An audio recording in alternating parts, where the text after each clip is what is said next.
Hey guys, welcome back to the channel where I cover missing persons, unsolved cases, crime news, and more.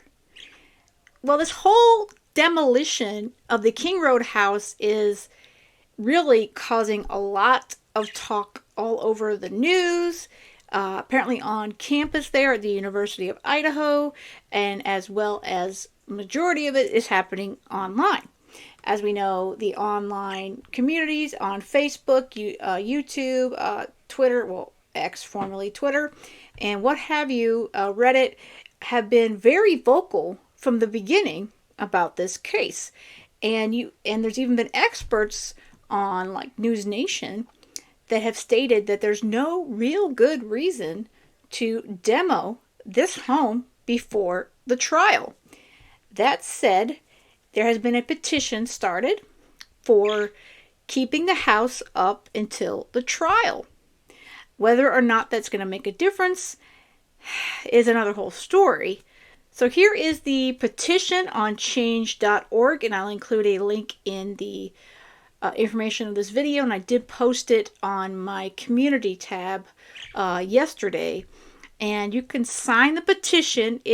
They're trying to get 5,000 signatures. Right now there's just over 3,100 signatures on this petition, and of course they're talking about how the case has been, so highly publicized, and how, the social media has been such a big deal on it.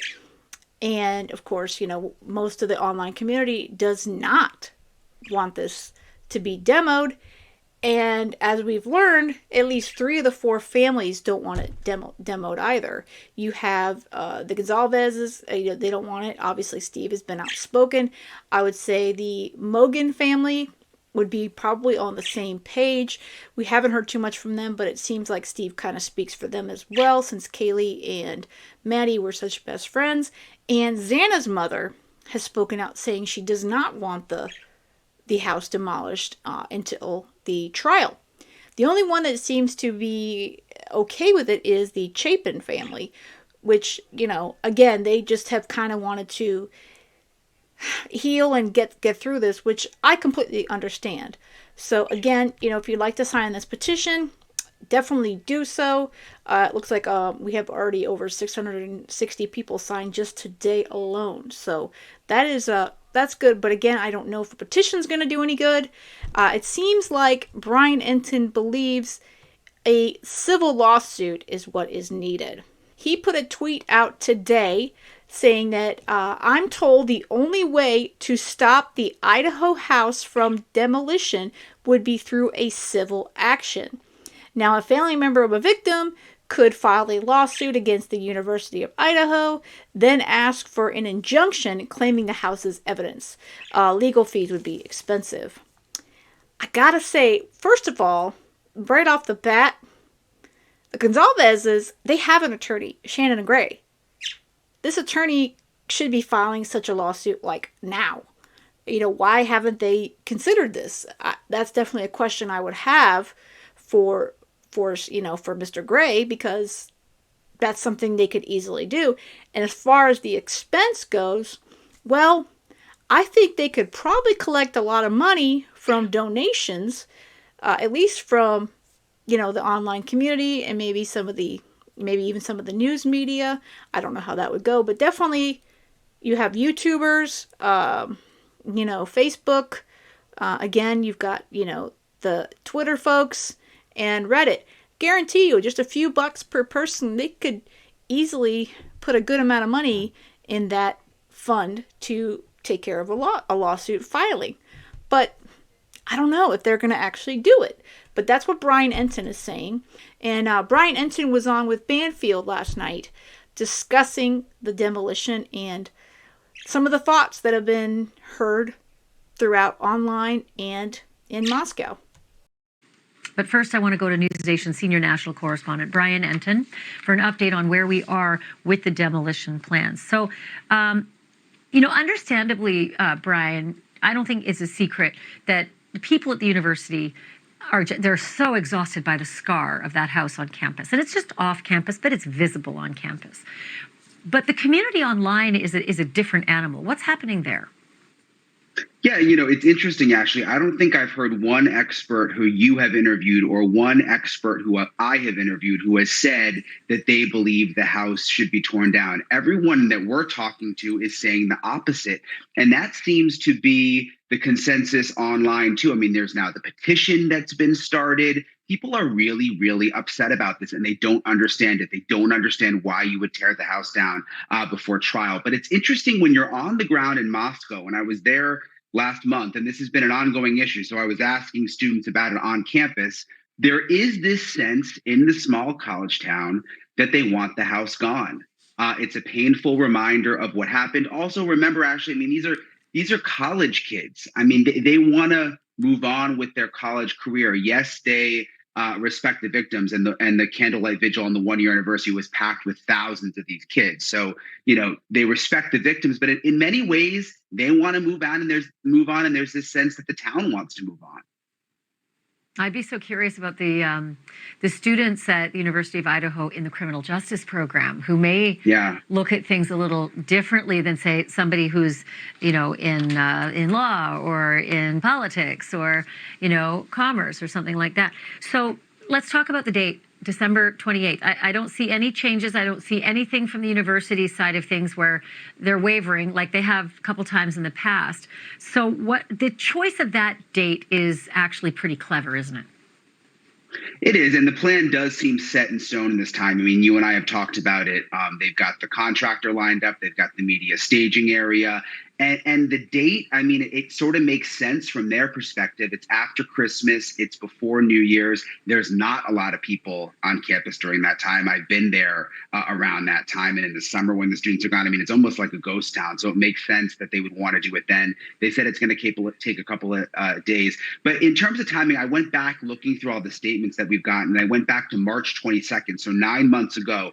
That was the first time I saw that we had an email that was sent to the victims' families. And I want to read you part, Ashley. It was from a lawyer at the University of Idaho who emailed the families and said, the homeowner gifted the house to the University of Idaho with the intent by both parties that it be demolished. So that was 3 months after Brian Kohberger's arrest.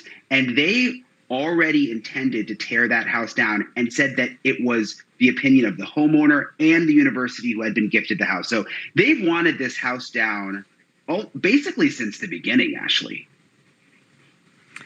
I just keep going back to the Marjorie Stowman Douglas school, where a horrendous school shooting happened in 2018, and it was 4.5 years before the I call it the sort of the murder or the death penalty phase in the case was played out, because the defendant pleaded guilty, so it just had to be a death penalty phase that needed a jury, which was a couple months long. But they kept that school intact. Just imagine those hallways with book bags scattered, bloodstains scattered. They did not clean up that scene. They preserved the Marjorie Stowman Douglas school scene for 4.5 years. Brian, I just found out tonight it's still not even demolished. The demo on that school isn't scheduled until summer of 2024. Another 6 months. Yeah. So you think about that case, and he pleaded. It was just a death penalty phase they needed to deal with there. That was exactly my thought, besides the Murdaugh property. Because this one, of course, I mean, that's huge. I mean, if you don't think a building that all these freshmen and other students were brutally slaughtered, murdered and injured, and this horrific mass shooting happened, if you don't think that leaving that up for over 4 years is heart-wrenching and a lot of bad memories, I mean, obviously it is. And like she just said, they're not going to demo that until the summer. So, I mean, they could easily probably demo that, on the winter break as well, although that's quite a bigger building than a house. But there's something to going into a crime scene that technology cannot match. And again, we also know that there have been things removed. There's been walls, all their stuff was gone. So it's not exactly the same. But what makes me just so heart-wrenching about this is that if that's the one thing that causes the jury to say that Brian Kohlberger is innocent because they cannot go to the house on King Road, and they go, well, we couldn't see it. It was demoed. There was dust. It was gone. I mean, how horrible would that be to these families? How horrible would that be? And, I don't understand why the prosecution is not fighting for this house to remain standing. That school, Ashley, by the way, that building is in the middle of the school campus there in Parkland, Florida. So there are kids that had to walk around that building every single day. Remember, this house is to the side of the campus. It's not right in the middle of the campus. And in Parkland, they put these beautiful banners of the victims up, a big fence and beautiful banners of the victims. So when the kids walked around, they saw their beautiful faces. I don't understand why that hasn't been brought up in Idaho. I mean, they haven't put a big fence around the house or tried to block off view. Honestly, maybe the looky-loo part of it, where they have crime tourists, which maybe at Marjorie Stowman Douglas, because it was a school shooting, maybe there wouldn't have been as many. I'm not sure. But one really quick question, and I'll have to wrap it, and that is there anything left, any Hail Mary pass that anybody can present to put this demolition off? Well, I've been talking to sources about that question, and there's one thing that I've come up with. It's called a civil action. It's possible that someone, perhaps the victim's family member, could file a civil lawsuit against the University of Idaho, and then as part of that lawsuit, ask for an injunction claiming that the house is potentially evidence. And if they do that, it is possible that they could keep the house standing. It's a big if. Also, it would be very expensive. I mean, I'm talking $100,000, maybe more, for a massive lawsuit. And remember, you're up against the University of Idaho, a ton of connections in that town, political connections. So it's a big if, but that is one possibility. I think that the families need to do it. And that suggestion, I did not know that about Marjorie Stowman, that they've had that some kind of a barrier fencing, I'm guessing it's a high fencing, because I'm in Florida, but obviously I don't live anywhere near that school. If they can put something like that up, and do some sort of photos and some kind of memory wall, what have you. They did something like that at the Pulse here in Orlando. If they could do something like that, I think that would aid in some sort of, blocking the building to some degree.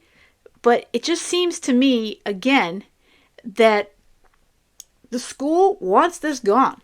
They just want it gone, period. They don't, it's not about the case against the suspect, Brian Kohlberger. It's not about anything but getting rid of this house that just to them, it's an eyesore, like I said before. And again, these are all my opinions, but I don't know. Again, this is not, like Brian even said, this is not on the property like, the high school was here in Florida. This is off property. This is not even on the school property. It's not far from the university's property, but it's not on the property. So again, I think it's just the wrong thinking is going into this whole thing. And it's just sad that this is happening. I really hope that Steve is thinking about the civil lawsuit. And like we said, he's got Shannon Gray. You can get the backing from people. Put it online. Say, hey, we need some help to compile this money. I throw a few bucks in there. I don't have a lot of money. But I think a lot of us would throw a few dollars in, and it wouldn't take long before they had the money to file this lawsuit and put this hold on this property so that they can't demolish it, on December 28th. But I don't know if we're going to see anything from it. It's like a little bit over a week away. And it's just, like he said, it doesn't look good unless we have a last minute hallelujah like this, like the civil lawsuit. And there's, criminologists that are stating that, it's a mistake. You have them, and then you have the school saying it's a grim reminder. So to me, the case to get justice for these 4 college kids outweighs the university believing that this is a grim reminder and a horrible sight to see every day. I think that the justice for these 4 college students, that's the most important. These people right here. These are the reason these 4 people right here deserve the justice. They were murdered, brutally murdered in their sleep. And they deserve that, regardless of the fact that the school thinks it's a grim reminder. But let me know what you guys think in the comments. I don't know if we're going to have the last minute hallelujah. I'm going to have to keep crossing my fingers and toes and all that. But I don't know. We shall see, I suppose, what happens in the next week. All right, guys, that's all I've got for this one. I hope you have a great rest of the day. And most of all, stay safe.